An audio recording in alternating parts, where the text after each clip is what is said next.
Om Agyanati Mirandasya Gyaranjana Shalakaya Shakshorumaritam Yena Tasme Shri Gurave Namaha Gaurave Gaurachandrya Radhikaye Tadaraye Krishnaya Krishna Bhaktaya Tad Bhaktaya Namo Namaha.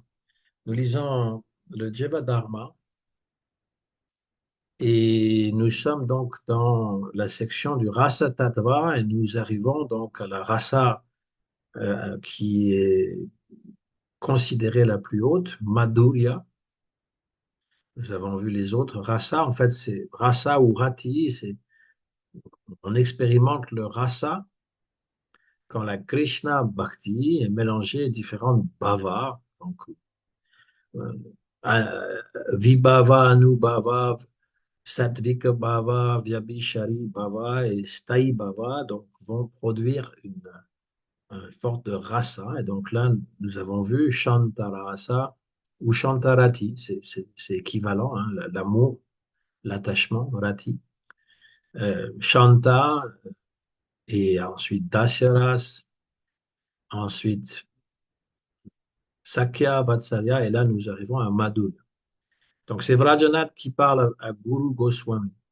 Je vais dire juste après qui est Guru Goswami, parce que chez la Bhaktivinoda Thakur, il cite une personne historique en fait.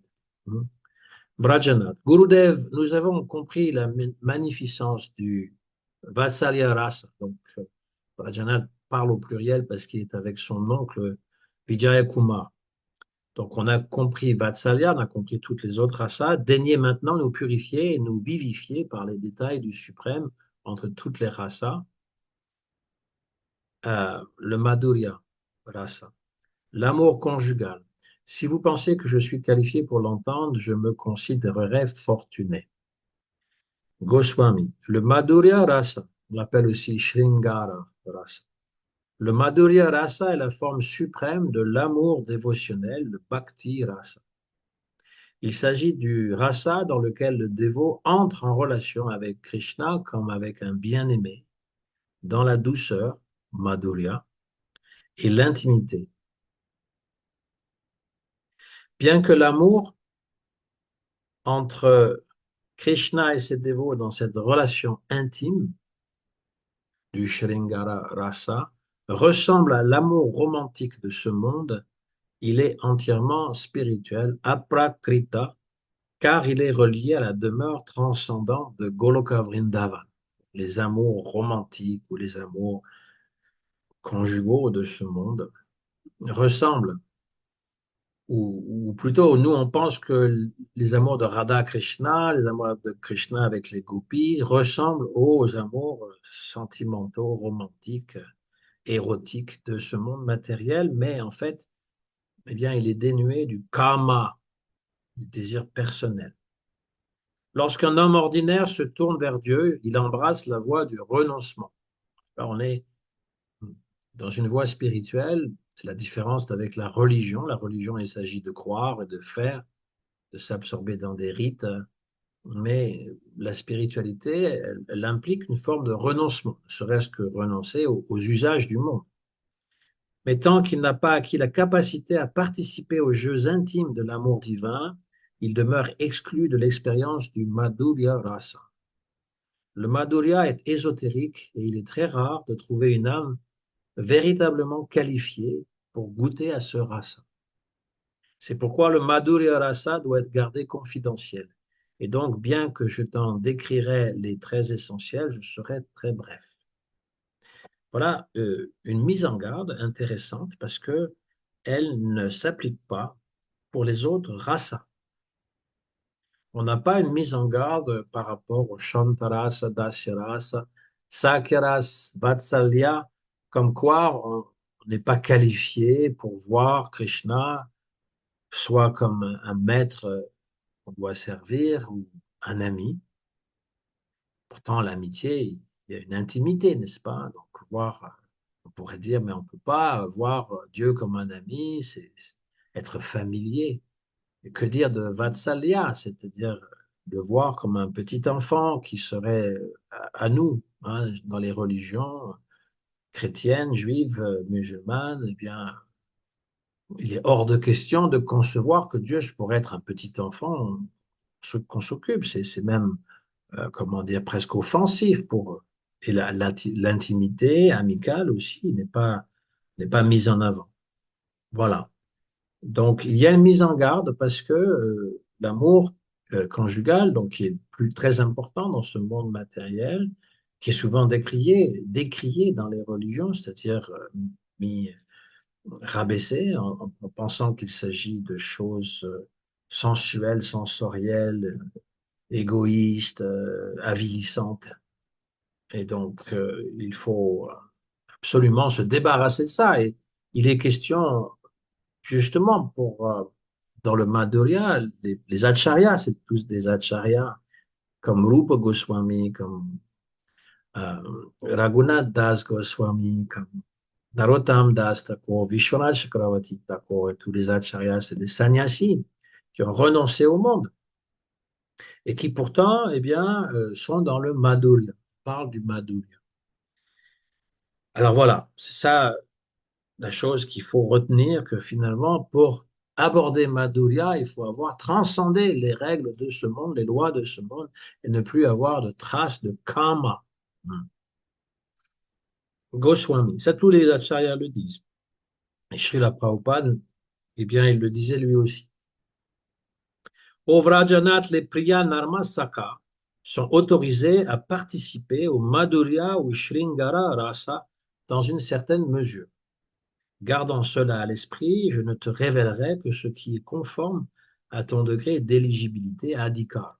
Bon, un Priya Narmasaka, on a vu quand on parlait des Sakyaras, eh bien, ce sont les amis de Krishna qui sont très intimes avec lui. Ça correspond aussi à un certain âge de Krishna, l'âge de l'adolescence, on va dire, quand il devient Keishora, l'âge Keishora, donc au-delà de Poganda, hein, on a l'âge Balya, l'enfance, Poganda, ça correspond à une sorte de, entre deux, on va dire, et puis Keishora, c'est le début de l'adolescence. Donc la puberté, on peut dire Poganda, puberté, et l'adolescence. Et les amis de Krishna qui jouent avec lui, qui le voient comme leur copain, eh bien, ils sont plus dans un âge plus jeune, on va dire.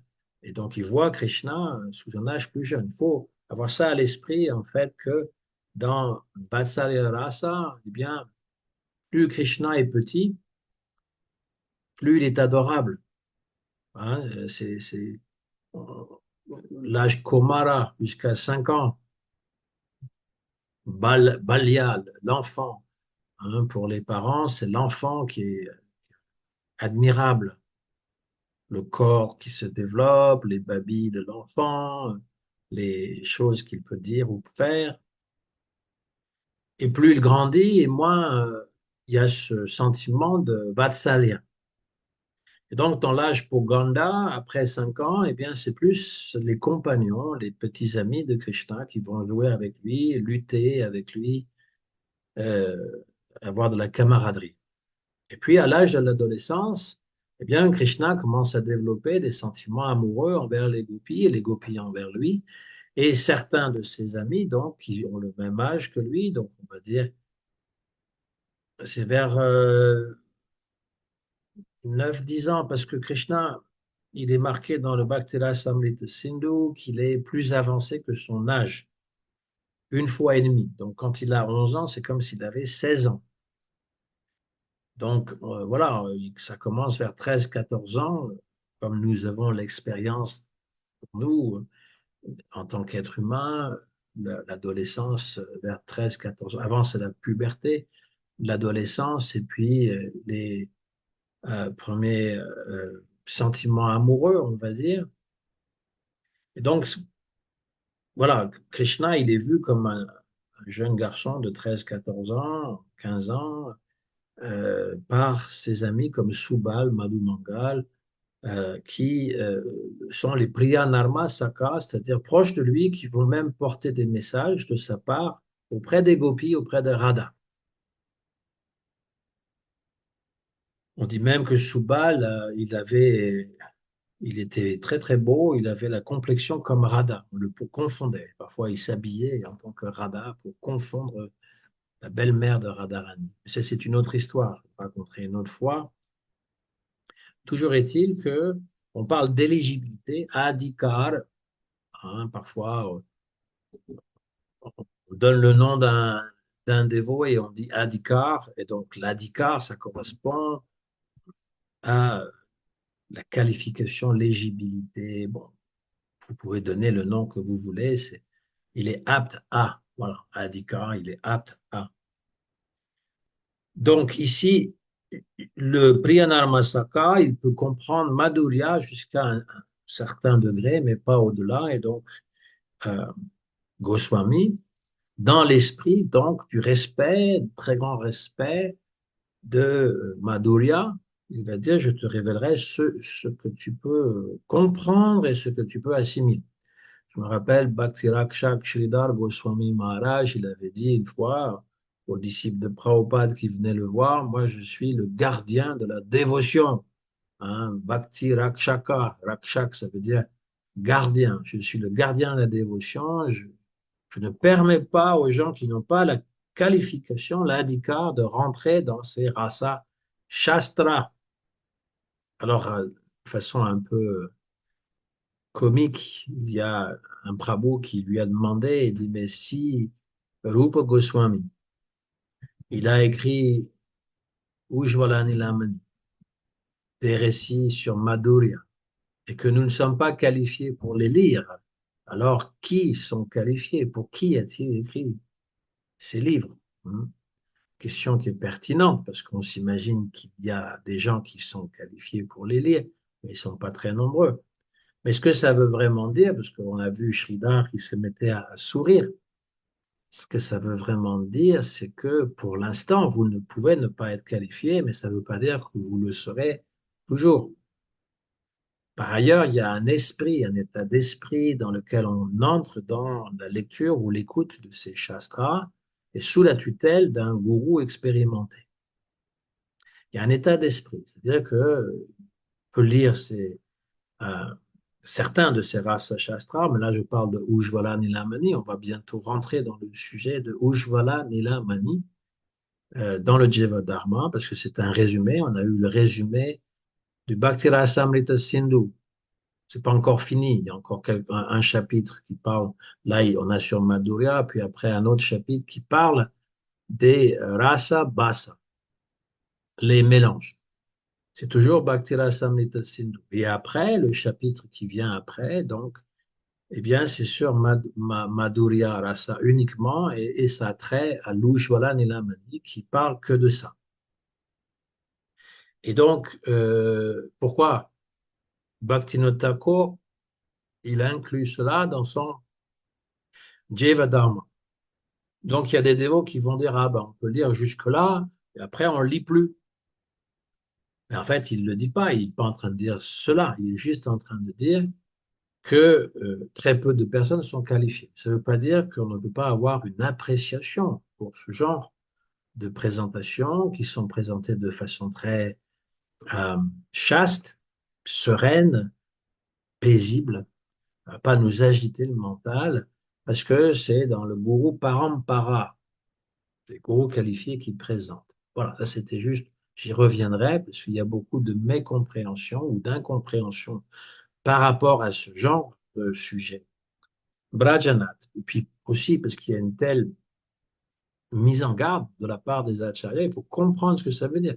Chez la Bhakti Rakshak Goswami Maharaj dit, moi je suis le gardien de la dévotion, je fais en sorte de protéger la dévotion, je ne veux pas que n'importe qui rentre dans ce domaine pour pouvoir s'abreuver du ras, du madhurya sans être qualifié. Puis la question lui demandait, mais alors qui est qualifié? Donc il répond, il dit pour l'instant, voilà, c'est comme ça, mais un jour vous rentrerez. Il n'a pas dit une vie prochaine, il a dit un jour. C'est possible. Voilà. Mais sous la tutelle d'un gourou. C'est ça qu'il faut bien comprendre. Vrajanath, qu'est-ce que l'alamban de ce rasa? Donc on a les différents éléments des bhavas. Hein. Le vibhava, eh bien, il y avait euh, alamban, c'est-à-dire le sujet, enfin le support, et donc voilà, je lis la réponse, hein. Goswami Shri Krishna est le Vishaya Alamban de ce rasa, il est l'objet, il est l'incarnation même de la beauté inégalée, du charme suprême, de l'amour conjugal incomparable. Les gopis de Vraja sont les Ashraya Alamban, donc il y a le réceptacle, hein, ou l'objet, ou le sujet plutôt. Les gopis sont les sujets qui éprouvent les bhavas pour Krishna, qui est l'objet de leur désir. Voilà, pour traduire en français, parce qu'on a plein de mots sanscrits qui peuvent nous gêner à la compréhension. Donc, dans le Madhurya, c'est comme ça. Parmi toutes les gopis, Srimati Radhika est le joyau des joyaux, la couronne suprême. Alors, dans le nectar de la dévotion, puisqu'on suit la trame du nectar de la dévotion, ou Bhakti Rasamrita Sindhu, traduit en français, enfin en anglais par Srila Prabhupada, puis traduit en français par ses disciples, dans le nectar de la dévotion, les exemples du Madhurya sont tirés des jeux divins, les lilas de Krishna, où les sentiments amoureux atteignent leur perfection spirituelle. Un, nous avons les reines Rukmini, les reines de Dwarka. Elles incarnent le Swakiya Bhava, l'amour dans la relation légitime, mariée. Cet amour, bien qu'exalté, est plus mesuré et moins spontané que celui des gopis. Voilà, le nectar de dévotion au chapitre 43 nous dit les reines de Dwarka sont aussi situées dans l'amour conjugal avec Krishna, mais les gopis de Vrindavan sont les meilleures. Alors, de Srimati Radharani, les gopis de Vraja ou de Vrindavan, elles représentent les Ashraya Alamban, c'est-à-dire les supports de l'amour, celles qui sont les sujets. Krishna est le Vishaya Alambar, l'objet de cet amour, et c'est un amour parakiya, c'est-à-dire l'amour libre de toute attache sociale ou conjugale. Parakiya, ça veut dire une femme qui est mariée, qui va avec un amant. C'est très mal vu dans la société, et tout particulièrement en Inde, et encore plus à l'époque de Krishna, mais elles prennent tous les risques, elles abandonnent tous leurs devoirs sacrés pour aimer seulement Krishna. L'amour des gopis, voilà ce que Prabhupada dit, l'amour des gopis pour Krishna est le modèle le plus élevé d'amour divin. Même les reines de Dwarka ne sauraient atteindre l'intensité de leur dévotion. Donc c'est important à savoir que la bhakti suprême, elle est incarnée par les gopis de Vrindavan et tout particulièrement Srimati Radharani. Vrajanath, quels sont les différents éléments du bhava dans le Madhurya Rasa? Goswami, le son de la flûte. Ah, ils entendent la flûte. Et leur cœur fond complètement. Donc ça, c'est l'udipan, c'est ce qui va le stimuler, qui va, comment dire, allumer l'amour. En entendant la flûte, hein, toutes les gopis deviennent folles de désir. Les regards obliques, hein, en coin, les sourires énigmatiques sont les anubhavas, c'est-à-dire les manifestations extatiques qui sont visibles. Hein. Tous les sattvika bhavas, c'est-à-dire les symptômes d'extase, resplendissent avec éclat en dehors de la paresse et de la rudesse ou de la violence. Les autres, Vyabhishari Bhava, les bhavas euh, qui sont transitoires, sont également manifestés. On a déjà vu ça, c'est beaucoup de termes sanscrits. Vous savez, chaque discipline a son jargon, a ses expressions. Hein. Si nous sommes dans les textes de loi, on ne comprend rien si on n'a pas un minimum de connaissance de la loi. Pareil dans le milieu médical. Donc chacun a ses expressions. Et dans le milieu du rasa, euh, les rasa tattva,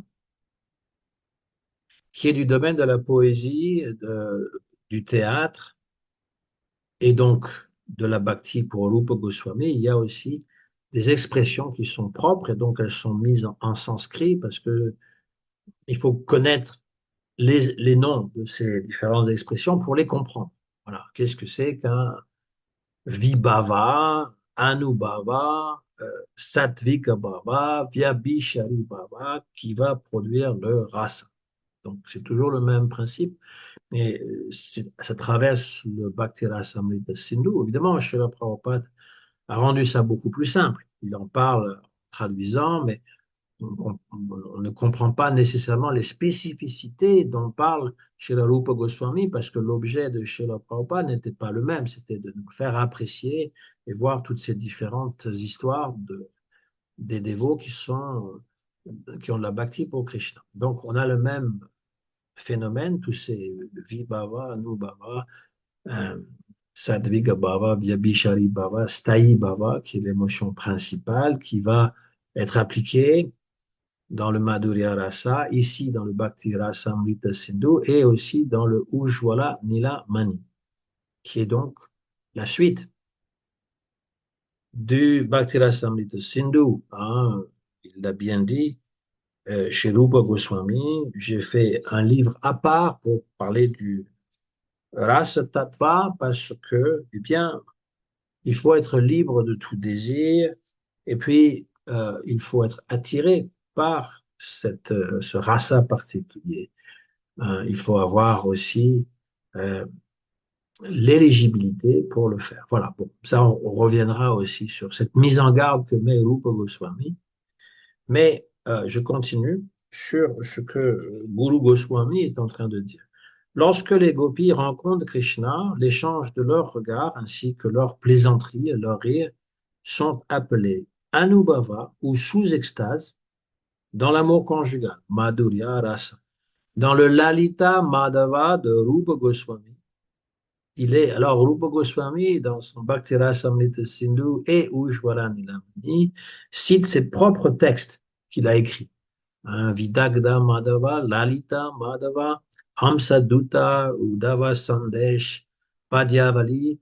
Il cite régulièrement tous ces textes qu'il a écrits lui-même comme exemple. Il va citer des exemples qui sont tirés de ce texte. Donc, dans le Lalita Madhava de Rupa Goswami, il est expliqué que le mouvement des sourcils de Krishna ressemble au courant de la Yamuna et que le sourire de Radharani est semblable au clair de lune.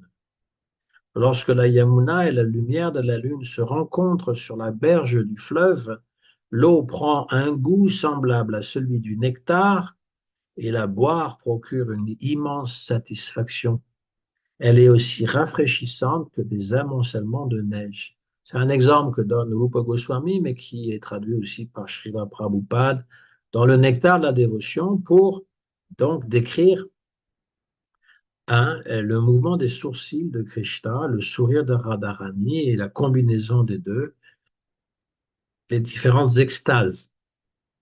De même, dans le Padyavali, donc c'est aussi Rupa Goswami, le Padyavali, c'est une compilation de différents écrits des Vaishnavas passés. Il a écrit tout un recueil sur leurs poèmes. Donc, dans le Padyavali, une compagne constante de Radharani lui dit: Ô ma chère Radharani, au visage de lune, tout ton corps semble empli de contentement. Pourtant, je vois des larmes dans tes yeux. Ta voix tremble, ta poitrine se soulève. À tous ces signes, je comprends que tu as dû entendre le son de la flûte de Krishna et qu'à la suite de cela, ton cœur se met à fondre. La flûte de Krishna, qui est l'Udipan, le stimulus qui va donc créer ces autres expressions d'extase, la voix qui tremble, les larmes dans les yeux, euh, et donc elle est remplie de cette émotion juste à entendre la flûte de Krishna. Vrajanath, quel est le sthayi bhava de ce rasa, c'est-à-dire l'émotion permanente? Goswami, lorsque la Madhura Rati, l'amour conjugal, est nourrie par les vibhavas naturels qui lui sont propres, elle s'épanouit en Madhurya Rasa. Cet amour transcendantal entre Sri Radha et Sri Krishna n'est jamais troublé ni diminué, ni par une émotion du même ordre, ni par une émotion d'ordre différent. Voilà, j'ai fait un petit tableau après pour résumer les 5 éléments classiques du rasa, et donc dans le Madhurya, on a Vibhava, Anubhava, Sattvika Bhava, Vyabhishari Bhava, Sthayi Bhava.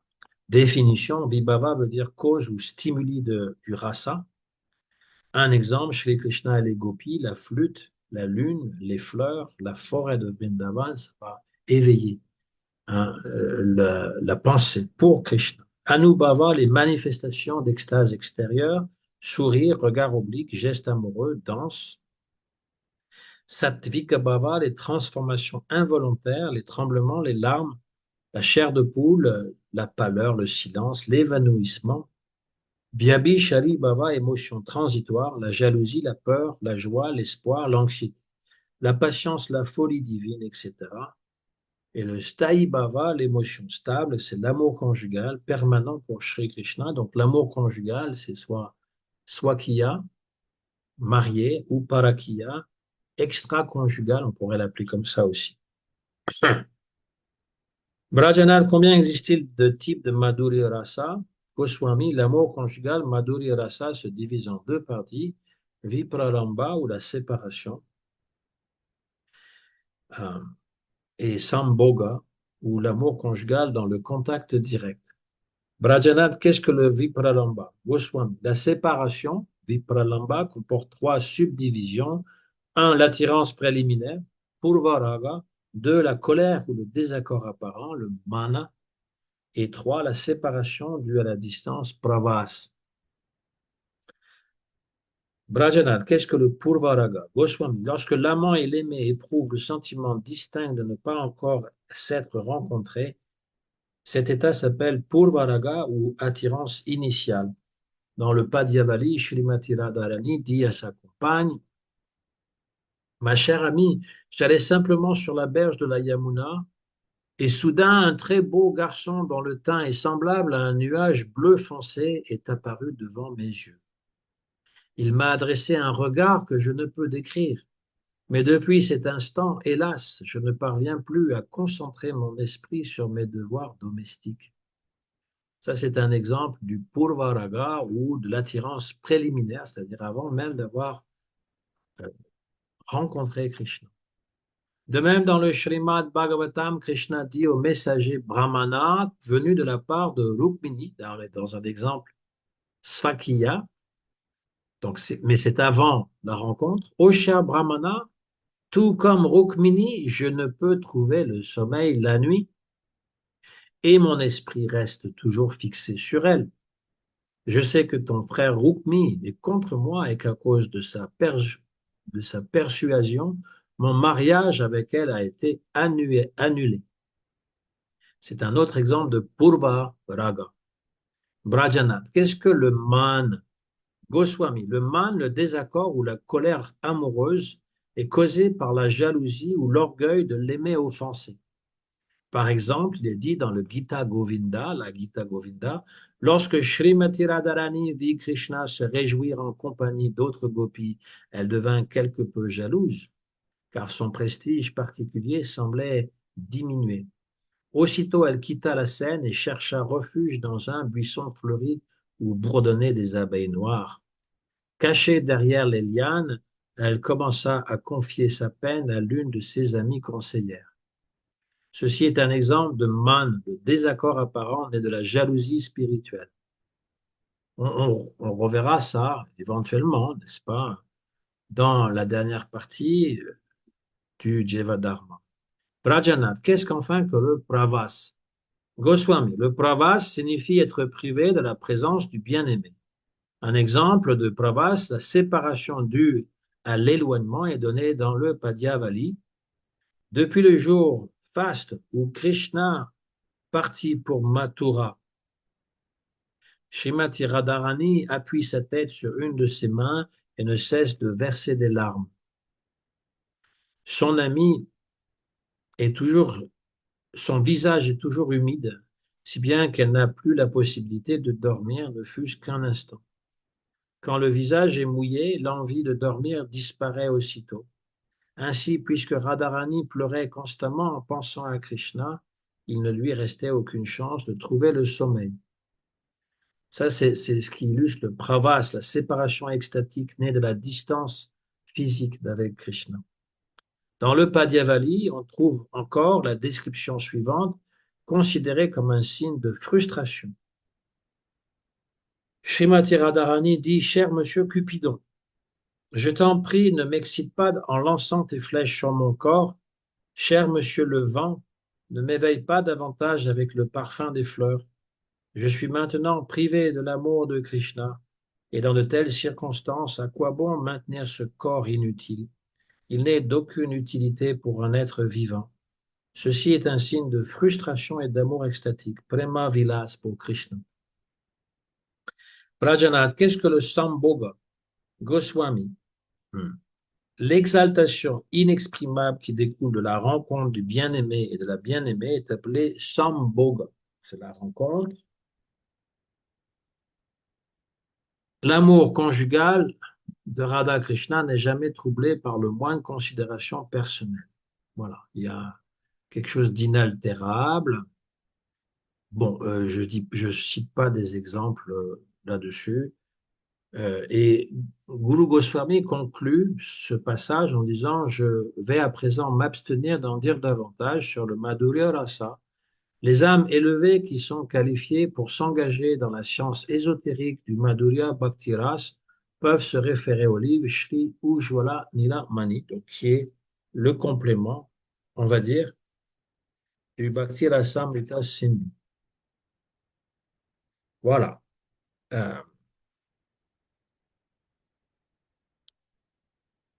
pour le Madhurya, qui ne ressemble pas, qui ressemble à l'amour de ce monde, mais qui en est différent parce que la nature est totalement spirituelle. Bon, Srila Krishnadas Kaviraj Goswami, il explique la différence entre kama, le désir personnel, et prema, le désir pour l'autre. Alors, il reste un petit peu de temps, je voulais parler de Guru Goswami, celui qui parle, celui qui est le gourou, qui est à Jagannath Puri. Donc, rappelons-nous, Brajanath et Vijay Kumar, ils sont d'origine du Bengale et ils sont allés à Navadvip, ils ont rencontré Raghunath Das Babaji. Donc, c'est le disciple de Raghunath Das Goswami. Hein. Là, c'est Raghunath Das Babaji qui leur enseigne donc on va dire, préliminaires de la bhakti. Mais quand ils en arrivent à vouloir, après les 10 vérités principales d'Ashamula, données par Chaitanya Mahaprabhu, ils se rendent à Jagannath Puri dans l'espoir d'apprendre encore davantage sur la science de la bhakti. Donc là, tout ce qui a trait au rasa, le bhakti rasa. Et ils vont là où Chaitanya Mahaprabhu a passé les 18 dernières années et surtout les 12 dernières années de sa vie, à Kashi Mishra Bhavan, là où il y a le Gambhira, la chambre où Chaitanya Mahaprabhu restait, à l'entrée, donc il y a traverse, il y a une cour, enfin je veux dire, il y a un temple en fait avant d'entrer, il faut tourner et on arrive, on contourne le temple et on va donc à cette petite pièce. Le temple, c'est Radha Kanta Math. Et ce Radha Kanta Math, eh bien, il était sous la tutelle de Guru Goswami. Donc, quelques mots sur Guru Goswami. C'est en fait un personnage réel. C'est pas un personnage inventé par Bhaktivinoda Thakur. C'est pas de l'imagination. Sri Gopal Guru Goswami était un des 5 disciples principaux de Sri Vakreshvara Pandit. Et ce Vakreshvara Pandit, il était un associé intime de Chaitanya Mahaprabhu qui dansait durant les kirtans d'une façon extraordinaire. On nous dit aussi que euh, il a toujours vécu sous la tutelle de Vakreshvara Pandit, même quand il était un jeune garçon. Et justement, quand il était un garçon, un jour, à Jagannath Puri, donc puisqu'il restait à Radhakanta, Math, qui était juste adjacent, donc là où vivait Chaitanya Mahaprabhu. Un jour, il a vu Chaitanya Mahaprabhu qui se rendait donc aux toilettes et il tenait sa langue dans sa main. Et le jeune garçon lui a dit, qu'est-ce que tu fais? Chaitanya Mahaprabhu, il a dit, ben, ma langue, je ne peux pas la contrôler, elle parle tout le temps, elle récite le nom de Krishna. Différent hein, des gens du monde qui finalement ne peuvent pas contrôler leur langue, ils sont toujours en train de dire des insipidités. Mais Chaitanya Mahaprabhu, lui, eh bien, c'est le nom de Krishna. Et donc, je vais aux toilettes et il est impropre de prononcer le nom de Krishna quand on fait nos besoins. Et alors, l'enfant, il dit, mais qu'est-ce qui se passe si, en fait, d'une façon malencontreuse, eh bien, on devait mourir en train de faire ses besoins et qu'on ne chante pas Krishna, Krishna, qu'est-ce qui se passe alors? Et là, Chaitanya Mahaprabhu, eh bien, il est surpris par la réponse, par l'interrogation de ce jeune garçon. Il dit, mais tu as raison, on devrait chanter tout le temps, hein? Et le chant du serment est toujours favorable. Tu viens de me rappeler un enseignement très, très, très élevé. Et donc, à partir d'aujourd'hui, tu es comme mon gourou. On va t'appeler Shri Gopal Guru. Il s'appelait Gopal, on dit, tu seras appelé Shri Gopal Guru. Et donc, c'est comme ça qu'il a acquis ce titre de Gopal Guru Goswami.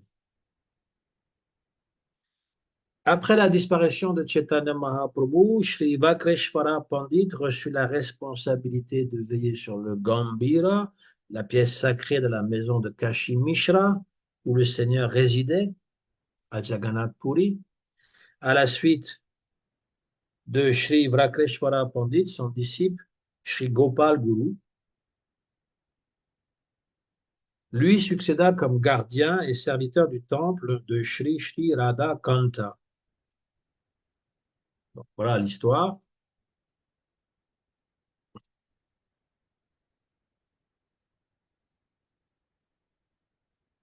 Sous la direction de Sri Gopal Guru Goswami, le temple de Sri Radhakanta fut entièrement rénové. Il installa des murtis de Srimati Radhika et Lalita Devi de part et d'autre de Sri Krishna, puisque très fréquemment, en fait, à l'époque de Chaitanya Mahaprabhu, toutes les murtis de Krishna étaient sans Srimati Radharani. À Vrindavan aussi, hein, Govinda, il n'y avait pas Radharani ni Madan Mohan, il n'y avait pas Radharani ni Gopinath, ni beaucoup, ils ont été installés après. Parce que le culte Gaudiya, eh bien, c'est Radha Krishna. Mais à l'époque de Chaitanya Mahaprabhu, eh bien, cette Radhika, elle était interne, invisible, on ne la présentait pas. Donc là, il installe Srimati Radhika et Lalita Devi de part et d'autre de Sri Krishna.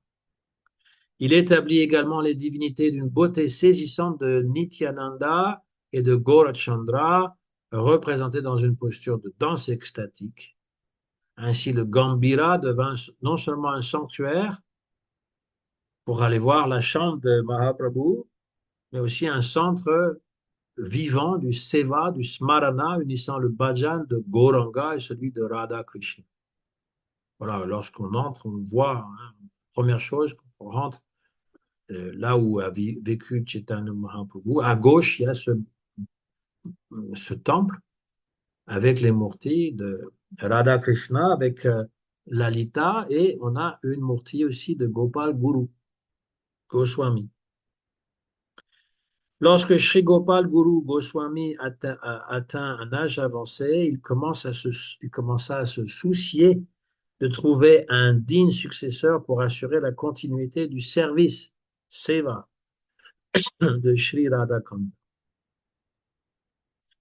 Alors, il voulait avoir un Sevaka qualifié. Il a commencé à prier mentalement au pied de Mahaprabhu. Au Seigneur, envoie-moi quelqu'un qui pourra poursuivre l'adoration et préserver la lignée de ton service.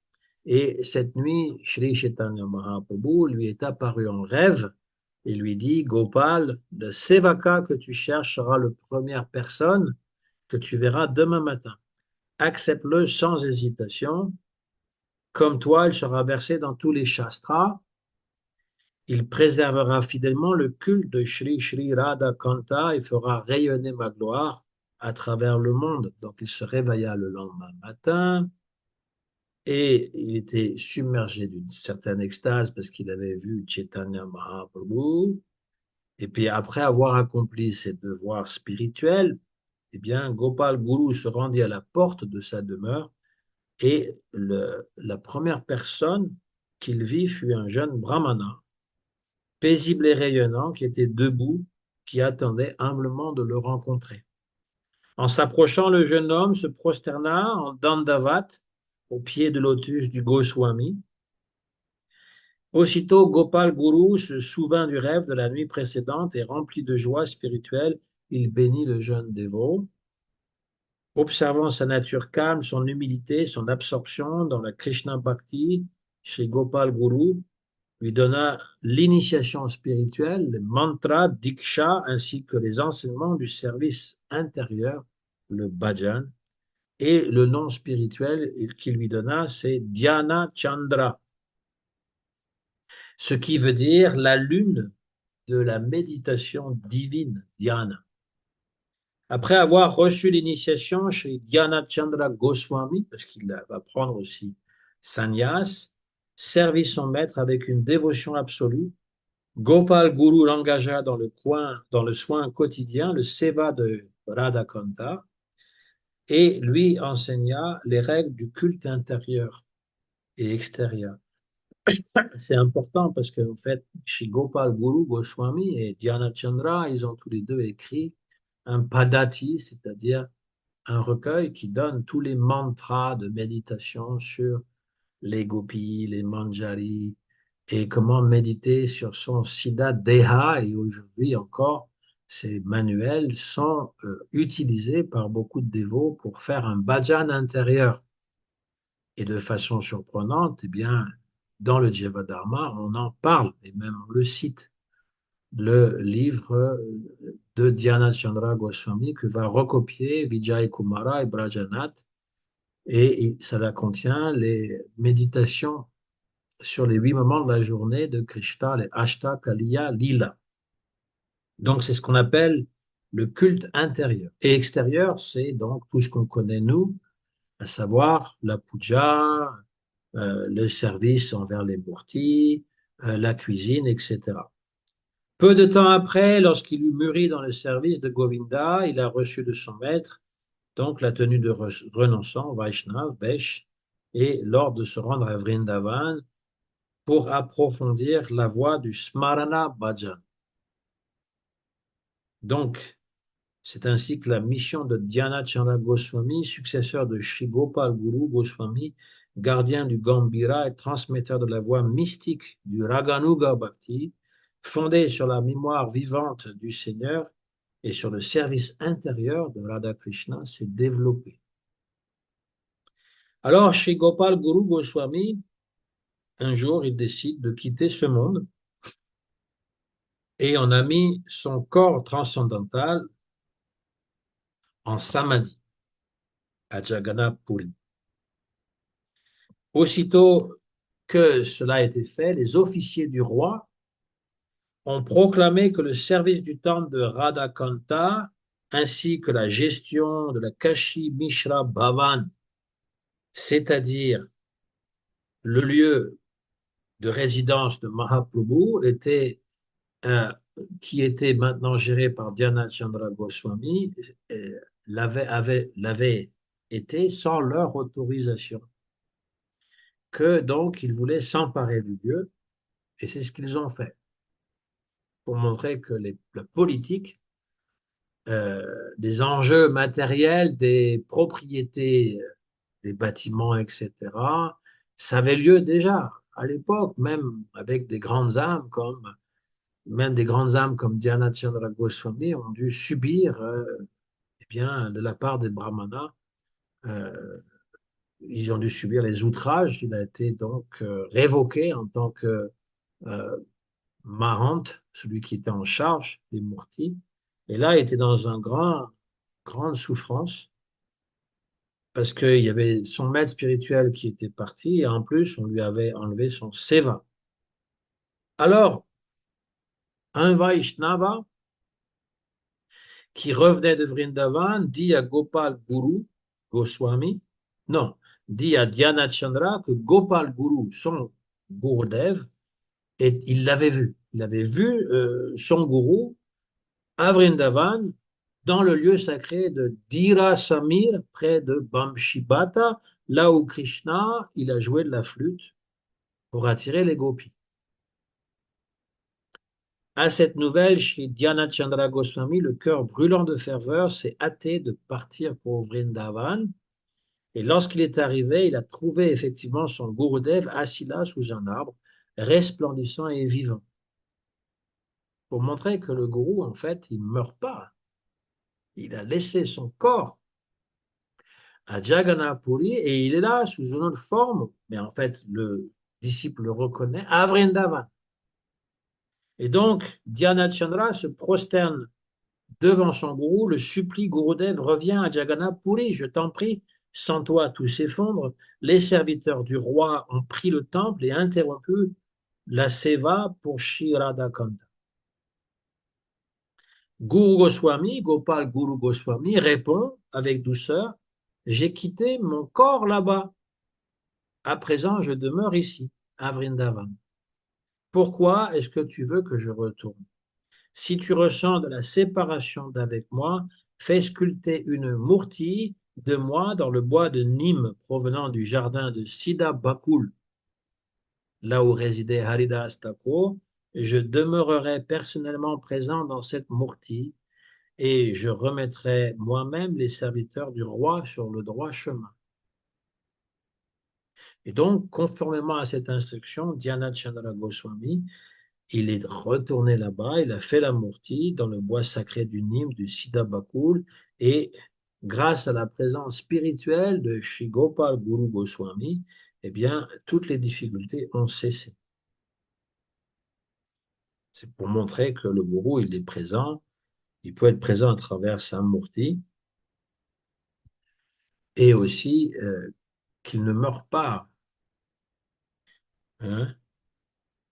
Et on vénère toujours donc, dans le temple sacré de Shri Radhakanta Mandir, situé dans le Gambhir, le lieu où Shri Chaitanya Mahaprabhu a demeuré, hein, eh bien, il est toujours là.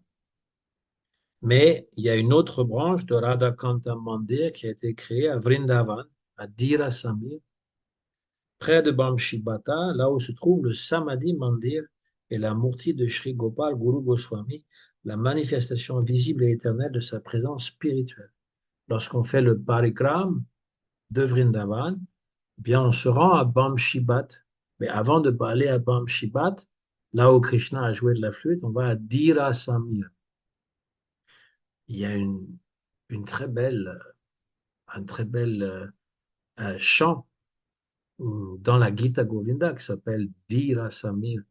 Le vent, en fait, il est chargé en fait de la senteur du bois de santal de Malaya, mais il arrête, il va aller très très très très lentement près de cet endroit et presque arrêter de souffler. Donc c'est pour ça qu'on dit Dira, qu'il est très doux. Et c'est un lieu donc de grande où la rasa va se développer. Et donc, Guru Goswami, il est là aussi. Il est aussi à Vrindavan, il est à Jagannath Puri, il est à Vrindavan. Son corps spirituel est à Vrindavan et le corps qu'il a laissé derrière lui, qui est aussi spiritualisé, il est donc là-bas. Donc, il a un samadhi à Dira Samir et un samadhi à Jagannath Puri. Le gourou, hein, il a plusieurs samadhis. On a l'expérience que dans Radha Damodar, il y a plusieurs samadhis, il y a plusieurs qui sont pushpa samadhi, donc on a samadhi, entre autres, de Srila Bhaktisiddhanta Saraswati Thakur, mais on a aussi le samadhi, pushpa samadhi de Srila Bhakti Pramod Puri Goswami Maharaj, et aussi Srila Bhaktivedanta Narayan Goswami Maharaj, et plein d'autres. Et en même temps, ils ont leur samadhi dans les autres lieux comme Jagannath Puri ou Mayapur. Chez la Prabhupada, il a Samadhi à Vrindavan et il a un Pushpa Samadhi à Mayapur. Tous les deux magnifiques, très grands, etc. Et euh, la lignée de Sri Gopal Guru Goswami continue à rayonner du Smarana Bhajan, de la tradition du culte de Shri Radha Kanta. Et donc, voilà, ça c'était pour simplement situer dans le rasa, dans l'histoire de Bhaktivinoda Thakur. Il fait intervenir chez Gopal Guru Goswami et on parle aussi de Dhyana Chandra Goswami, son disciple, qui est là, qui est très impressionné par la dévotion de Vijay Kumar euh, euh, et de Brajanath. Ce qui montre que finalement, ben voilà, Bhaktivinoda Thakur, il base une histoire sur des personnages réels. Certains, certains dévots ont pensé qu'il inventait des choses. C'était son art poétique ou art de raconter des histoires, de prendre même des personnages connus et de leur inventer des histoires. Et donc, on pouvait aussi nous-mêmes faire la même chose, raconter des histoires en prenant des exemples et en faisant, voilà. Il y a certains dévots qui font ça.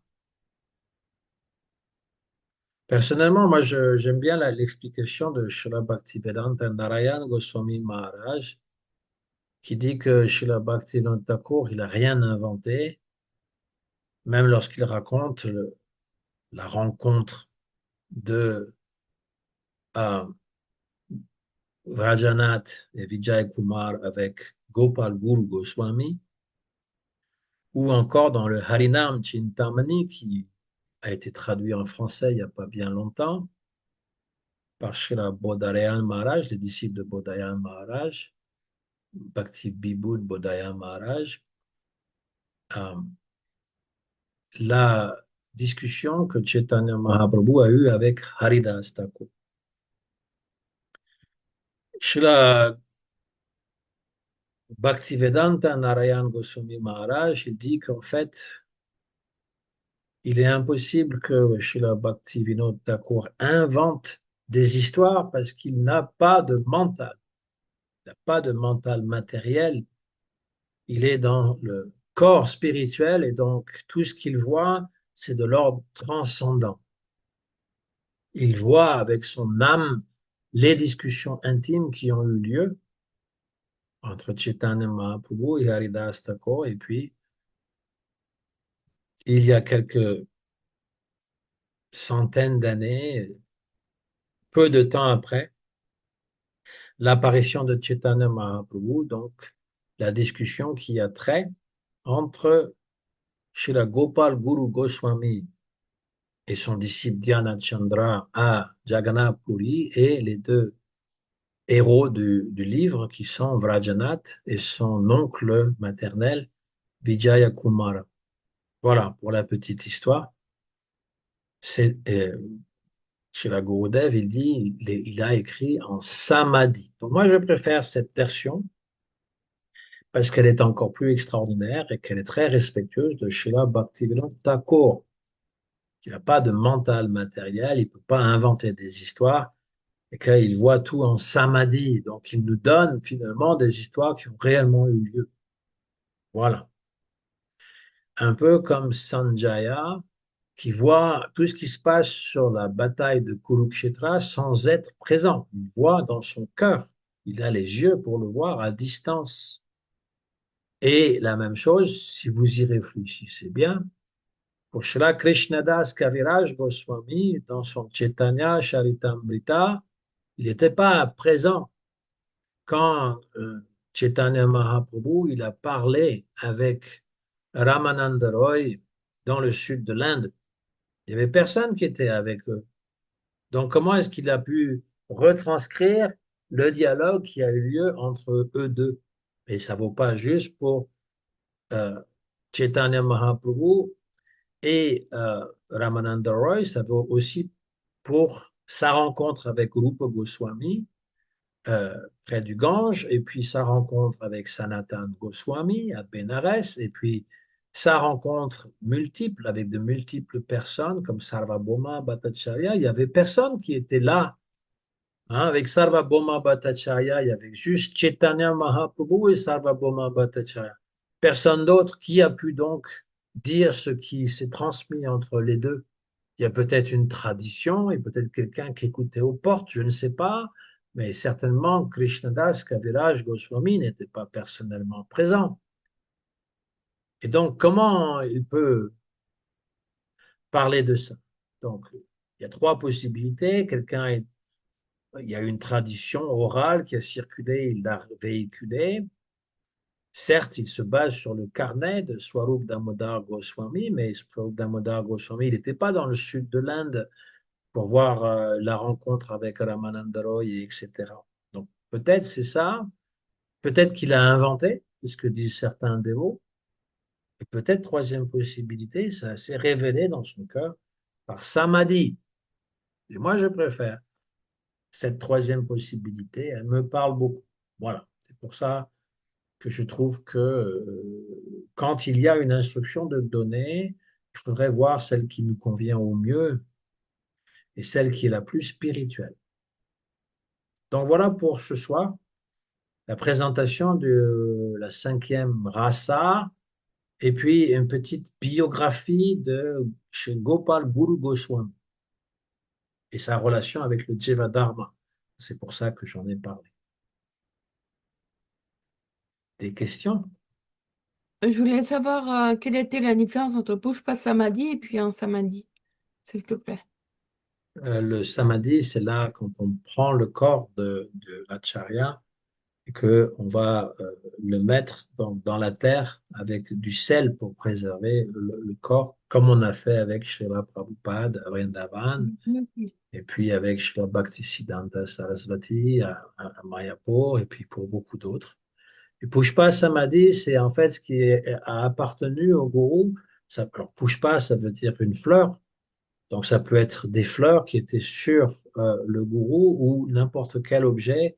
Et on va donc le mettre là, comme si finalement, eh bien, transmettait l'énergie du gourou, de l'acharya. Et donc, selon la compréhension, il n'y a pas de différence réelle entre le pushpa samadhi et le samadhi, où le corps est là, présent. Hmm. D'accord, super. Hmm. Et j'ai lu le Lalita Madhava dernièrement. Oui, Et, et en fait, ce que je savais pas, c'est que Krishna, il s'est déguisé avec Garuda, tu sais, en forme humaine, pour enlever Rukmini, tu sais, qui était sur le point de mettre fin à ses jours, quoi. Ce, dans le, voilà, là où elle devait se marier avec je crois que c'était Ishupal. Shishupal. Et, euh, et je trouve que c'est marrant parce que Krishna, il a attendu le dernier moment. Juste, juste il a rattrapé Rukmini juste au moment où il allait vraiment mettre fin à ses jours. Et je trouve que c'est incroyable, quoi. Même à ses dévots intimes, quoi. Chandravali, il peut attendre le dernier moment, quoi, Ouais. pour, euh, pour, euh, pour la Et sauver, quoi. Krishna, il est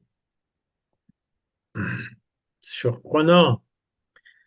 Ouais. Il peut nous rendre dingue. Donc, mais justement, il finit par venir quand même, parce que même pour le sari de Draupadi, il a attendu que Draupadi se soumette complètement pour pouvoir l'aider en s'incarnant en sari illimité.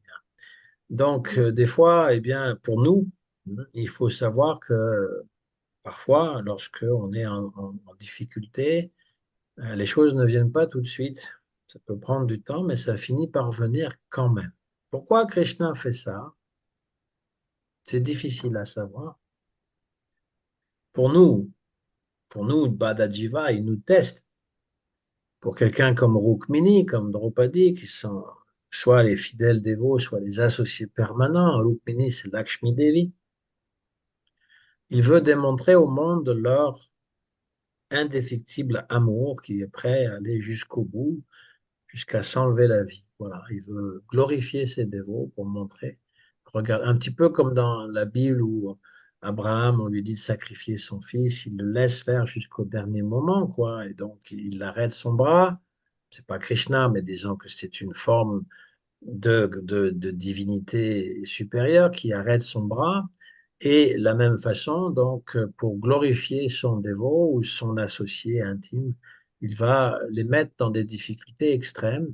Donc, il y a deux choses. Il nous montre, un, voilà à quel point ces personnes sont exemplaires. Elles se plaignent pas. Elles se plaignent pas. Et deux, ne vous inquiétez pas, je viendrai pour vous aussi, pour vous, si vous êtes dans les difficultés, je viendrai vous protéger aussi, même si ça vous semble être la dernière minute. Vous avez évoqué la jalousie spirituelle. J'avais jamais entendu ce terme. Est-ce qu'il faut être très avancé spirituellement pour avoir ce Oui, sentiment ou bien? parce que toutes les difficultés de l'amour se rencontrent aussi avec les divertissements de Krishna, mais il s'agit d'autre chose. La jalousie dans ce monde, ça veut dire que on se sent blessé, on se sent délaissé, on se sent mal aimé. La jalousie spirituelle, c'est euh, un sentiment qui va plaire à Krishna parce qu'il va se dire, voilà comment elle m'aime, elle est possessive, elle veut me garder juste pour moi. Et donc, ça se manifeste sous la forme d'une espèce de bouderie jalouse colérique, mana. Maintenant, ce mana, il est, il est manifesté par Srimati Radharani, surtout pour montrer à quel point elle est proche de Krishna. Et toutes les femmes qui attirent Krishna ne sont que des manifestations de Srimati Radharani. C'est elle-même qui se manifeste sous ces différentes formes. Voilà. Et donc, parfois, Srimati Radharani, elle est jalouse de sa propre réflexion qu'elle voit sur le corps resplendissant de Krishna. Parce qu'elle est tellement absorbée dans Krishna que eh bien, ça prend cette forme. Dans le monde matériel, il y a des formes de jalousie maladive qui, loin d'être, de procurer de la joie, eh bien, peuvent porter sur une sorte de délire et peuvent même aller jusqu'au meurtre. On veut tuer l'autre, que ce soit la femme qui soit jalouse ou l'homme jaloux qui tue la femme. Ça arrive assez fréquemment. On le voit dans la pièce Othello de Shakespeare où il va tuer donc sa bien-aimée simplement parce que son soi-disant fidèle ami, qui lui aussi était jaloux de son succès, lui a fait croire qu'elle le trompait. Et donc ça finit de façon dramatique, mais pas pour Radha Krishna. Ils vont pas jamais. C'est quelque chose qui entretient. C'est comme la séparation. La séparation de l'être aimé est quelque chose de douloureux en ce monde, et une trop longue séparation peut aussi bien conduire l'un des deux ou les deux à aller chercher ailleurs, mais pas pour les gopis, jamais, jamais, jamais. Jamais elles vont se dire on va trouver quelqu'un d'autre que Krishna. Au contraire, elles voudraient que Krishna parte, qu'il ne soit plus à l'intérieur de leur cœur, mais Krishna, il est toujours là. Et elles se disent, quand Krishna est parti à Mathura, oh, nous ne pourrons jamais supporter la douleur de la séparation, nous allons mourir. Mais nous ne pouvons pas mourir, parce que si jamais il revenait et qu'il voyait nos corps morts, eh bien, ça le mettrait dans une telle souffrance qu'on ne pourrait pas le supporter. Donc, il faut rester en vie. Et ça montre à quel point cet amour, il se donne complètement à l'autre. Mais c'est très difficile de le comprendre tant et aussi longtemps qu'on identifie ce genre d'amour aux amours que nous pouvons connaître dans ce monde. Et c'est pour ça qu'on n'en discute pas beaucoup entre les dévots, parce qu'il est souvent mal compris. D'accord. Très bien, merci. Mm. Je trouve ça un peu impressionnant comment Rukmini, elle n'a jamais pu voir la véritable identité Radharani en étant sous la forme de Satyabhama et en étant sa compagnie directe. C'est dans le Oui, ça Lalita c'est la Mahabharata. Lalita Madhava. Hein. En fait, Et- Satyabhama, elle n'est pas vraiment pleinement Srimati Radharani. Elle est comme son expansion. Elle n'a pas les mêmes, elle ne peut pas attirer Krishna de la même manière. Donc Rukmini, qui est un peu comme Chandravali, voilà, c'est pas la même relation. Parce que à Dwaraka, les reines de Vrindavan, elles sont mariées à Krishna et elles ont une relation maritale. Donc c'est expliqué par Srila Rupa Goswami comment Swakiya, le mariage, donc l'amour conjugal marital, est Mhm. moins fort, moins puissant au niveau des émotions, au niveau de ce qui est ressenti que Parakiya Rasa. Et donc, il y a même Satyabhama voudrait être à Vrindavan.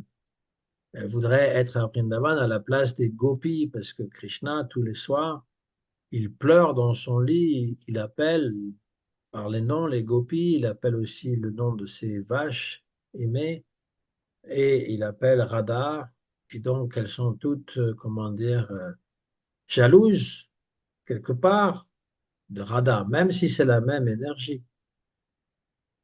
Mais je trouve ça un peu bizarre parce que c'était pas vraiment sous le nom de enfin pour moi dans le Lalita Madhava c'était comme s'ils étaient Radharani quoi. Non, Ils se retrouvaient dans le même non, forêt, tu vois, comment dire non, ça c'est Nava Vrindavan. Ça, c'est, c'est une illusion de Vrindavan. Il n'est pas vraiment à Vrindavan. Il est quelque chose qui lui rappelle ça. Mais c'est pas Satyabhama, elle joue pas le rôle de Radharani à Vrindavan.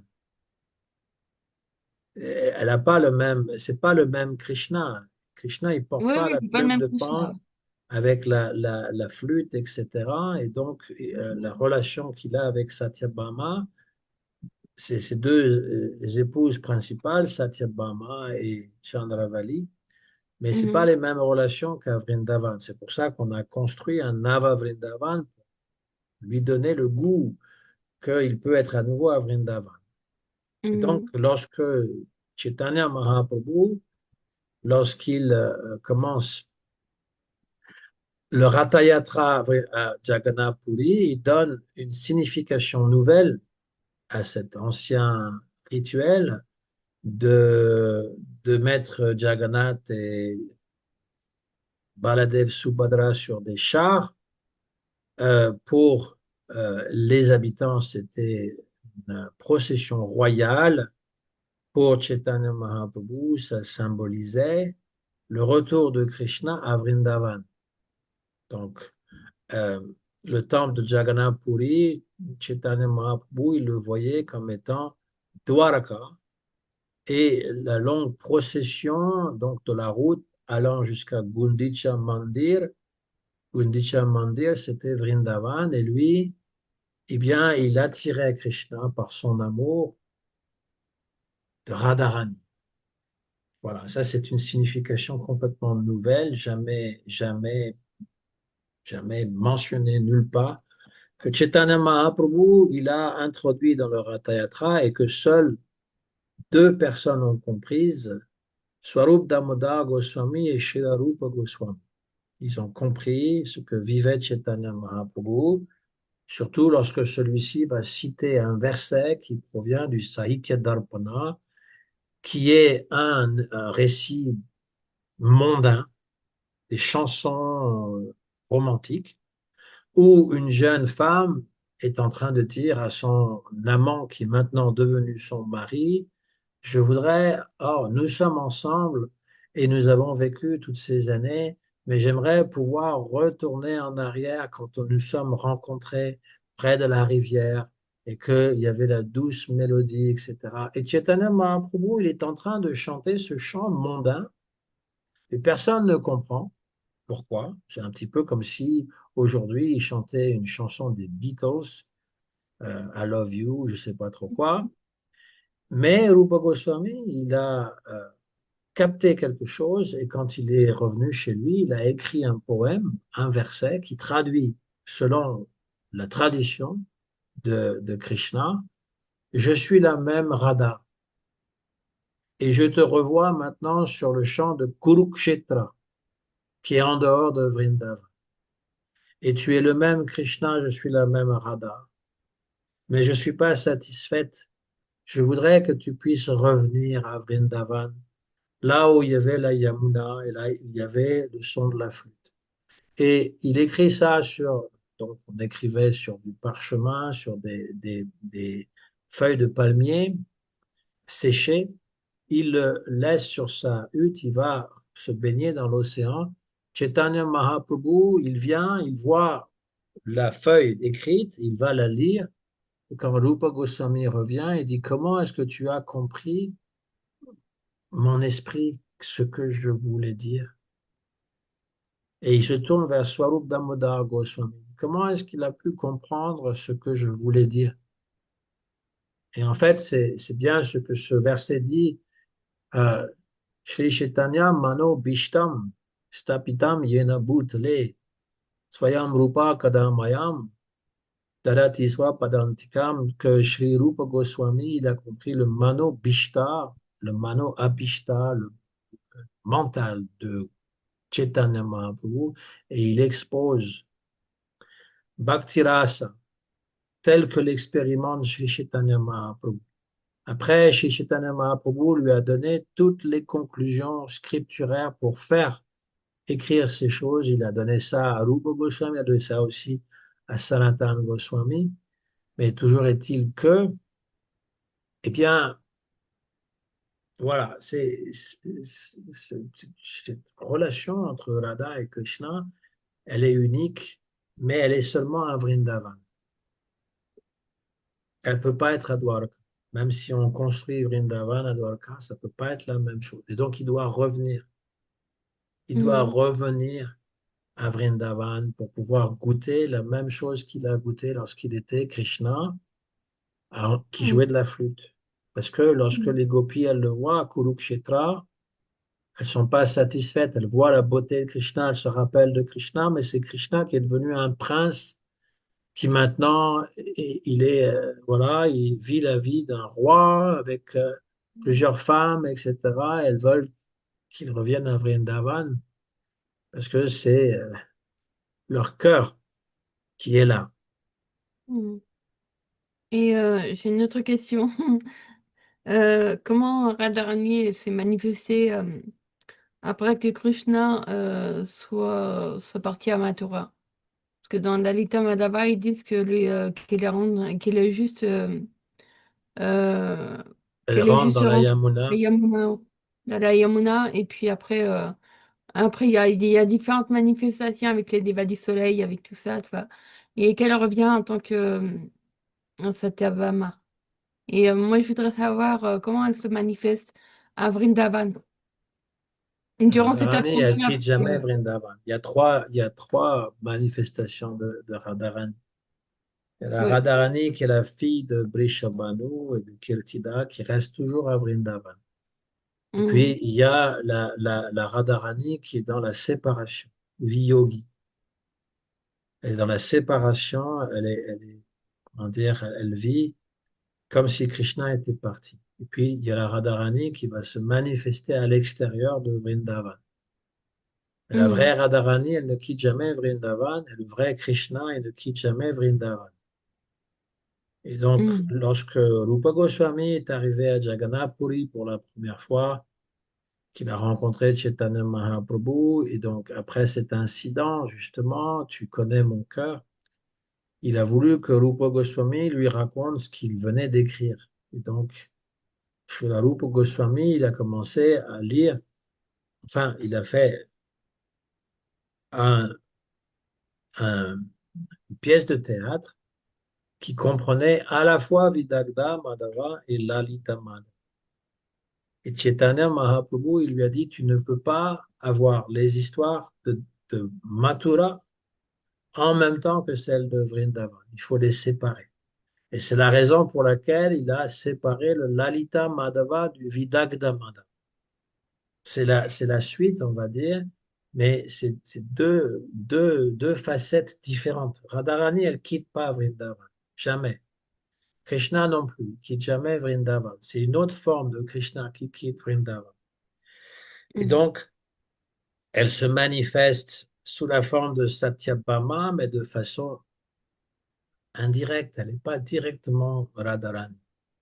Jamais Krishna, il la traite comme Radharani. Lorsqu'elle fait man, la bouderie jalouse, Krishna, il lui dit, OK, va dans ta chambre et puis on se parlera plus tard. Mais lorsque Radharani, elle fait man, Krishna, il essaye tout pour essayer de la pacifier. Il va jouer de la Mhm. flûte, il va faire ceci, il va faire cela.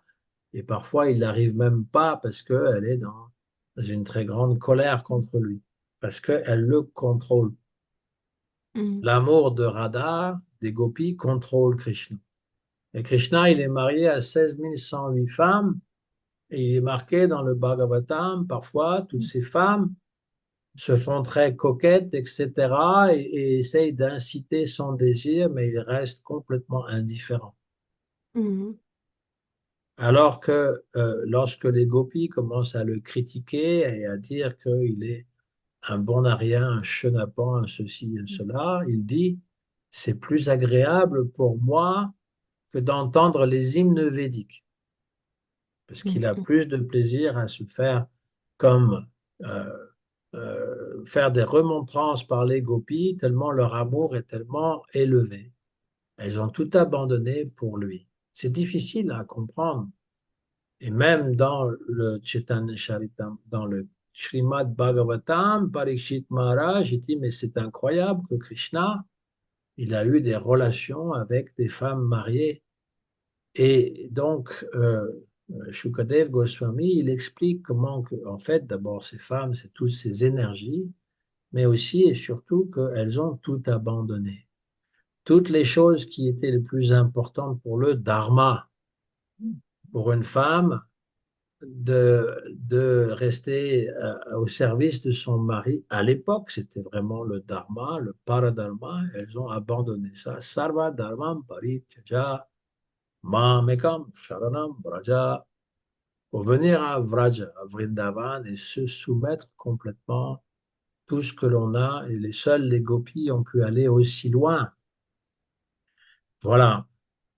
C'est cette compréhension qu'on doit développer, qu'il faut aller dans un renoncement total pour apprécier en fait cet amour que les gopis ont pour Krishna. Mais Lalita Madhava, bien sûr que c'est tout à fait, c'est du nectar à lire parce que c'est Rupa Goswami qui décrit la séparation de Krishna avec Vrindavan. Il a besoin qu'on construise Mhm. Nava Vrindavan pour pouvoir Mhm. justement renouer.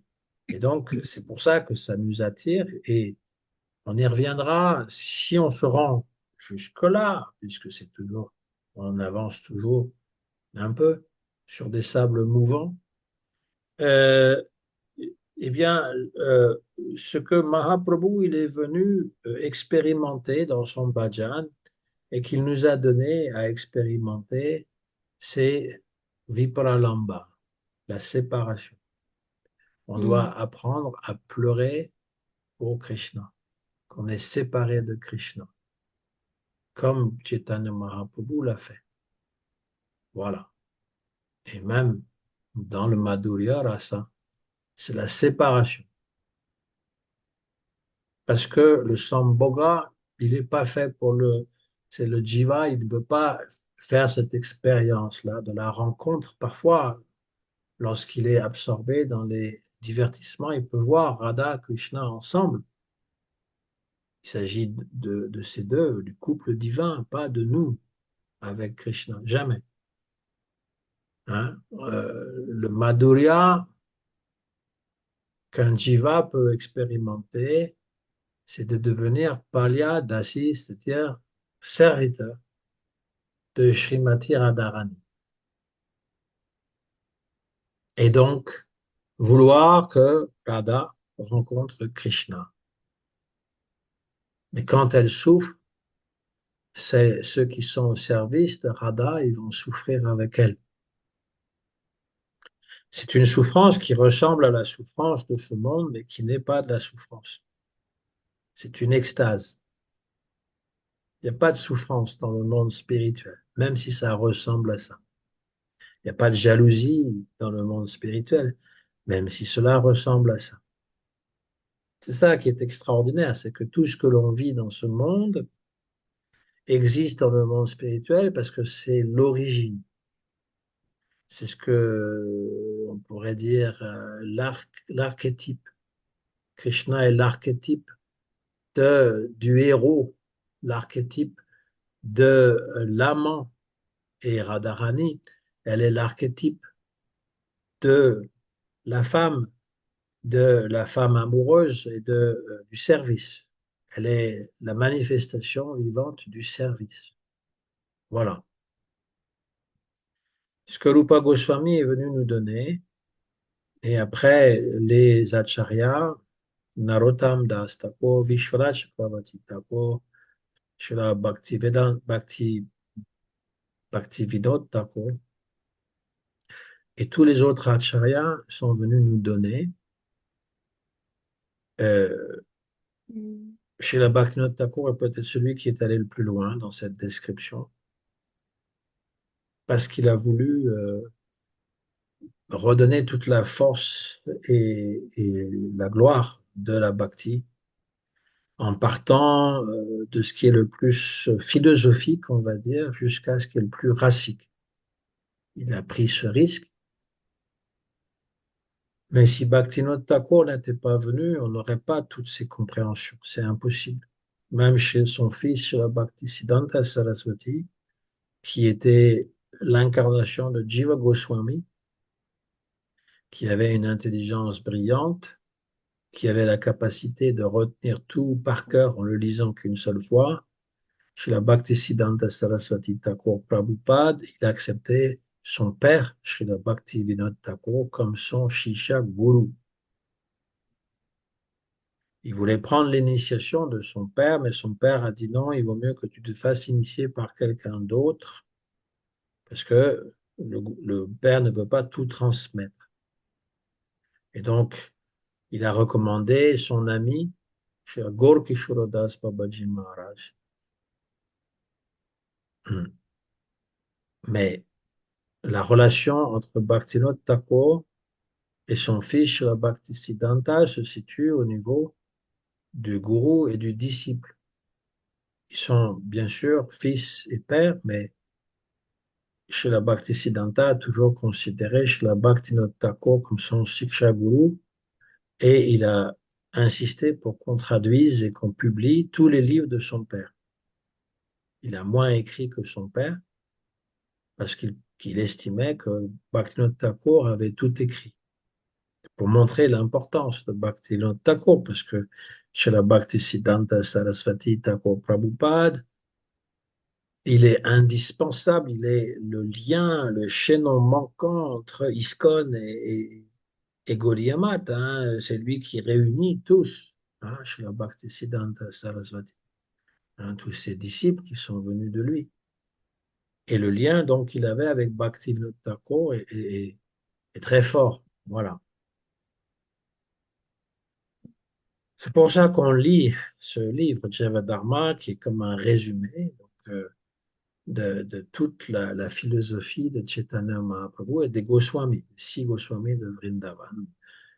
On a vu pas mal Jiva Goswami avec ses Siddhanta et Baladev Vidyabhushana, Vishwanath Chakravarti Thakur avec les 10 instructions essentielles d'Ashamula, Rupa Goswami avec Bhakti Rasamrita Sindhu, Ujjwala Nilamani, et puis dans les derniers chapitres, Srila Bhakti Vinod Thakur va citer l'exemple de Raghunath Das Goswami dans son Vilapa Kusumanjali, entre autres.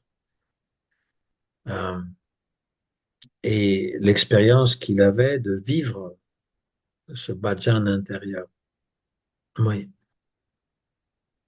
ça Mhm. c'est pour, il nous montre vraiment le but le plus élevé. Ça ne veut pas dire qu'on va se rendre là, je veux dire dans la pratique. Il y en a qui sont même pas intéressés à le lire ou à l'écouter parce qu'ils trouvent que c'est trop élevé et peut-être parce qu'ils n'ont pas le goût. Il faut avoir développé un goût pour ces choses-là. Mhm. La confidentialité, elle est basée là-dessus, que le gourou, il va essayer de voir si une personne est qualifiée. Maintenant, dans l'âge de Kali, en toute honnêteté, personne n'est qualifié. Ouais. Donc, il y a un problème. Comment est-ce qu'on peut recevoir ce qui était le plus élevé euh, donné par Chaitanya Mahaprabhu alors que nous sommes les moins élevés, les plus... Voilà. Donc, la seule chose, c'est la miséricorde du gourou. Ouais, exactement. C'est lui qui donne et qui sait adapter les choses. Mhm. Quand il voit que finalement, ben, les choses ne sont pas bien comprises plutôt, ne sont pas bien comprises, parce que comprises, ça, c'est pas français, euh, eh bien, il change le sujet, Ouais. change le sujet. Donc, voilà. Parfois, il va parler des choses très basiques, on va dire. Parce que j'ai toujours pensé, même quand j'étais jeune brahmachari, qu'il y avait quelque chose d'intrinsèque et de méditatif et de profondément ancré dans la bhakti. Mhm. C'était pas juste l'extérieur, seva, seva, seva. C'était pas juste Ouais. ça. D'ailleurs, on le voit bien dans le Chaitanya Charitamrita, il y a des choses qui sont très particulières. Et Ouais. donc, cette chose, c'est essentiellement sacré, ce secret et sacré ont été révélés par certains, et dont Bhaktivinoda Thakur. Ouais. Dans ces, dans ces, bon, dans le Jivadharma, au Harinam Chintamani aussi, mais dans ces chants, il y a des chants qui parlent vraiment du Siddha Deha, etc., comme l'a fait Srila Narottam Das Thakur. Il y a plein d'autres choses à dire à ce sujet, hein, parce que c'est vaste, très vaste. Très vaste, et c'est vraiment le sujet le plus ésotérique. Mhm. Les Et c'est sanskritistes, les sanskritistes, ah oui. ils savent ces choses-là.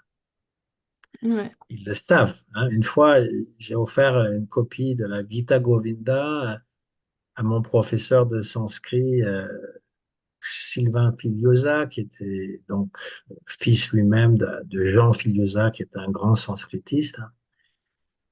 Et il m'avait dit, ah, moi j'aime surtout les écrits de Rupa Goswami. Parce qu'eux, ils peuvent lire les textes dans le sanskrit et comprendre directement, voilà. Avec les Ouais. commentaires, parce qu'il y a les commentaires de Jiva Goswami et Vishwanath Chakravarti Thakur. Hein, là, on parle surtout des livres principaux, enfin les livres rasiques, où il explique le rasa, c'est-à-dire Bhakti Rasamrita Sindhu et Ujjwala Nilamani. Rupa Goswami a donc écrit d'autres, ben, le Vidagda Madhava, la Lalita Madhava, c'est une pièce de théâtre versifiée, hein, mis en vers. Ouais. Et ensuite, il a écrit Padyavali, qui est, comment dire, un recueil de différentes citations des Vaishnavas, et puis Hamsadutta et Mhm. Uddhava Sandesh, qui sont aussi comme des petites pièces. Voilà, donc il a écrit beaucoup sur, en tout cas, les choses raciques, mais là où il explique les choses de façon très scientifique, on va dire, c'est Bhakti Rasamrita Sindhu ou Ujjwala Nilamani. c'était tellement important que Srila Prabhupada, eh bien, c'était le premier livre qui s'est mis à traduire en anglais, Bhakti Rasamrita Sindhu, quand il était à Vrindavan, et il a abandonné le projet pour écrire la traduction du premier chant du Bhagavatam, où il met absolument tout dedans. Tout, c'est très condensé.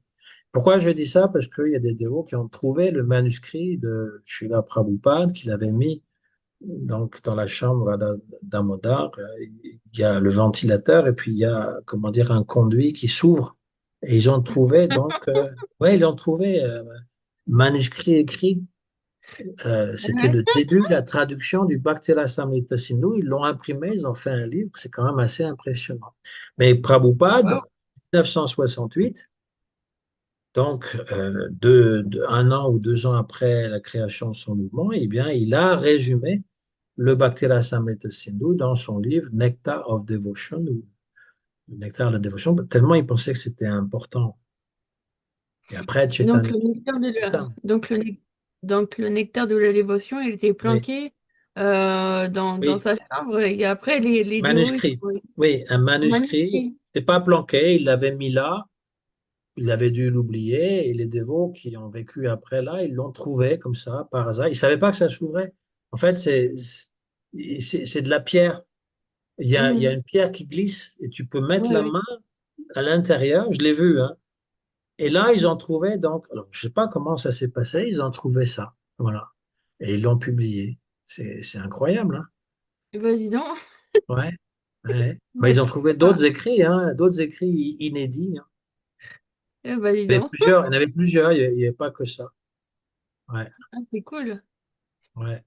Comme Wow. quoi, ça Ouais. montre bien l'importance, en fait. Et puis bon, ben, Radha Damodar, c'est le samadhi de Rupa Goswami et de Jiva Goswami et de Mhm.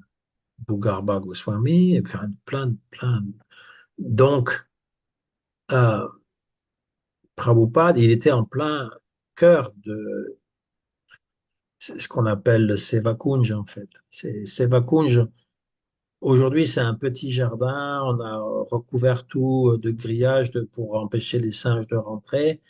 Mais au temps de Krishna, Seva Kunj, ça s'étendait sur tout le Lohi Bazar. Mhm. Et donc là où Krishna est en train de danser, il y a Sevakunj, après il y a juste un petit peu plus loin Nidhuvan, c'était la même forêt, et Radha Damodar donc, est situé en plein cœur de Sevakunj. Il n'y avait pas les Lohi Bazar et tous les habitations, il y avait, c'était comme une forêt vraiment. C'est difficile à imaginer aujourd'hui, hein. Que des arbres fruitiers, donc ça donnait de l'ombre, il y avait c'était moins chaud justement, parce qu'en plus les arbres, ils attirent la pluie. Et donc,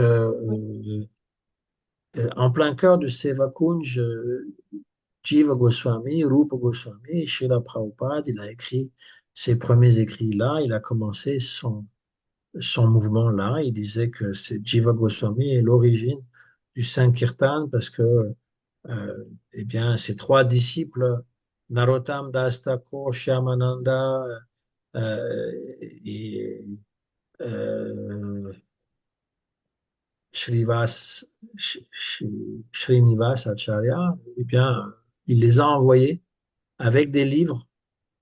Il les a envoyés retourner dans leurs endroits où ils avaient pris naissance pour prêcher le message de Chaitanya Mahaprabhu. Donc, Prabhupada il dit c'est la naissance du mouvement Hare Krishna. Ma mission, c'était là parce que c'était le mouvement de Sankirtan de Jiva Goswami. Jiva Goswami, il a créé aussi le Vishwa Vaishnav Raj Sabha, c'est-à-dire la réunion de tous les Vaishnavas qui a été réinauguré par Bhaktivinoda Thakur et par Srila Bhaktisiddhanta Saraswati Thakur, et puis récemment encore, ça a Ouais. repris, hein, le World Vaishnav Association. Et donc, c'est dommage que ce World Vaishnav Association, on a tant de mal à réunir les Vaishnavas entre ISKCON, Gaudiya Math et les autres. On a tant de mal, hein, alors que c'était Ben, le rêve de Jiva Goswami et de Bhaktivinoda Thakur.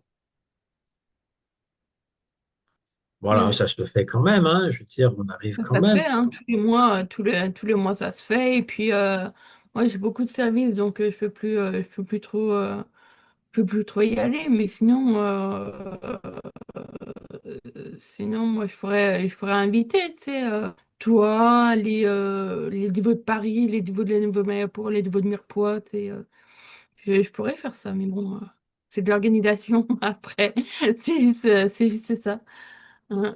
C'est juste. Euh, ouais, c'est juste un peu d'organisation, quoi. Après, oui. Ouais. Mais bon, Prabhupada, il était là où tout ça avait commencé, on va dire. Rupa Mm. Goswami, Jiva Goswami. Ouais. Ouais, et puis donc, Krishnadas Kaviraj Goswami venait aussi. Il a son samadhi aussi. Et Raghunath Das Goswami, il venait aussi régulièrement pour raconter son association avec Srila Chaitanya Mahaprabhu. Et c'est en écoutant ce que Raghunath Das Goswami disait que Krishnadas Kaviraj Goswami, il a écrit Chaitanya Charitamrita. Il le dit, tous les chapitres, Rupa Raghunath. Les deux références, ces deux gourous, hein, alors qu'il avait un gourou qui l'a initié, mais les deux Shiksha gurus, c'est Rupa et Raghunath. Mhm. C'est ça le côté ésotérique, on va dire. Le côté ésotérique de Chaitanya Mahaprabhu, c'est ce qu'on donnait les six Goswamis de Vrindavan. Et le septième Goswami, Saptam Goswami, c'est Srila Bhaktivinoda Thakur. Voilà. Le côté Mhm. ésotérique de la mission de Chaitanya Mahaprabhu a été pleinement exposé par les Goswamis de Vrindavan. À cela se rajoute Narottam Das Thakur dans ses chants et Vishwanath Chakravarti Thakur. Mhm. Et on chante tous les jours des chants de Narottam Das Thakur comme Shri Guru Charana Padma. Ça vient de Narottam Das Thakur ou encore de Vishwanath Chakravarti Thakur, Samsara Davana Lila. Ça vient de Vishwanath Chakravarti Thakur. Voilà, ce sont parmi les plus connus. Mais il y a plein d'autres. Et Bhaktivinoda Thakur, c'est même pas la peine de le mentionner. On chante plein de chants de Bhaktivinoda Thakur. Pas juste Sharida Abhidyajal, Chaitanya Nitya. Il a écrit, mais c'est pas le seul, n'est-ce pas? Il a écrit plein, plein, plein. Vibhavari, Shesha, Lokapra, Vesha, Nidrachari, Utajiva. Voilà. Et puis toutes les autres, ils étaient complètement absorbés Oui. dans le service de Radha Krishna, parce que c'est Gauliya Vaishnava. Il y a toutes les Ouais. races, il y a toutes les satisfactions, mais les acharyas, ils sont venus pour euh, montrer la spécificité de Chaitanya Mahaprabhu. Voilà. Après, il y a la bhakti simple pour tout le monde. Ça va, c'est bien. On chante Hare Krishna, on prend prasad, on écoute, on n'est pas ce corps, philosophie. Krishna a de multiples avatars, et puis, en l'occurrence, il a aussi ses activités à Vrindavan, et puis à Mathura, à Dwarka, mais sans mettre l'accent spécifique sur Vrindavan. Mhm. Et puis, il y Ouais. a Ekantika Bhakti, juste fixé sur un objectif, c'est Radha Krishna. Radha Krishna Pranamora Yogara Kishora. C'est un chant de Narottam Das Thakur qu'on chantait même dans ISKCON. Hein, je voudrais pouvoir servir Radha Krishna, les mettre sur un trône, et puis il y a Vishaka et Lalita qui sont des Sakis de Radha qui vont agiter le chamara de part et d'autre. Et comment est-ce que Narottam Das Thakur il voit ça sous son aspect du Siddha Deha, le corps spirituel. Srila Bhakti Vedanta Narayan Goswami Maharaj, il a pris le risque de raconter toutes ces histoires. c'était Mm, celui mm, qui en parlait le plus. Et il en parlait de telle mm. manière, très, très, très respectueuse. Jamais, Ouais, jamais dans des descriptions qui pourraient être indécentes, mais qui vont ouais, faire que notre cœur s'ouvre hein, comme une lotus, parce mm, que mm, il avait tellement d'amour pour Srimati Radharani. mm, Voilà. mm. Et donc, il va exposer quel était l'objet de vénération de Bhaktivinoda Thakur et de tous les acharyas et de la compréhension très fine de ce Bhakti Rasa au niveau Madhurya, mais justement Madhurya dans le sens de complètement spirituel. On Ouais, comprend que l'amour entre un homme et une femme, c'est ce qui motive pratiquement tout le monde. C'est pour ça que tellement de films ont été faits ou de livres. Mais l'amour entre Radha et Krishna, c'est l'origine de tout ça. C'est Adi Rasa, comme le dit Srila Prabhupada. mm, Janmadi Adi Rasa, il dit dans le premier verset du Bhagavatam. Oh, Srila Vishwanath Chakravarti Thakur, il traduit Adi Rasa comme étant l'origine de tous les désirs. ouais, Et qu'est-ce que c'est Adi Rasa? Rasa Lila, ben c'est ton nom, tiens. Rasa Lila. Voilà.